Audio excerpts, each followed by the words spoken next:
होइन के थपक्क लागेर बस्नु भएको यसो यहाँ फाड्नु सघाउनुहोस् न होइन मजाले आरामले बस्नुहुन्छ त फाड्नु गर्नु सक्नु पर्दैन ए फाड्दिन है म जान्दिनँ पनि आफै फाड होइन यत्रो बुढो भइसक्यो फाड्नु पनि आउँदैन भन्छ त्यसमा यो फाँडे घाँस उपर लगेर राख्नुहोस् ए के अराउँछ यो लगेर उपर राख्नुहोस् सबै म त चलाउँदिनँ माटो रहेछ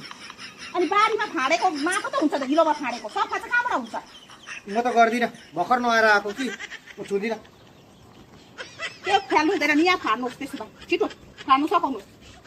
मजाले उखाल्नुहोस् त्यो सबै के गरेको सबै टाउकोमा लिएर यसरी उखाल्छ घाँस कसरी उकाल्नु बिस्तारै गर्नुपर्छ यसले बिस्तारै खानुहोस् के गरेको काट्नै खोजेर यो मान्छेको त केही ढङ्ग छैन यत्रो बुढो भएर पनि जानु जानु यहाँ काम गर्नु नि लाउँछ आफै जाइहाल्नु ढङ्ग र रङ्गको मान्छे एउटा ढङ्ग छैन ढङ्ग त कति छ त्यो त मलाई पनि थाहा छ नि यति नै खोजेको आफ्नै छ पर मेरो बेग्लै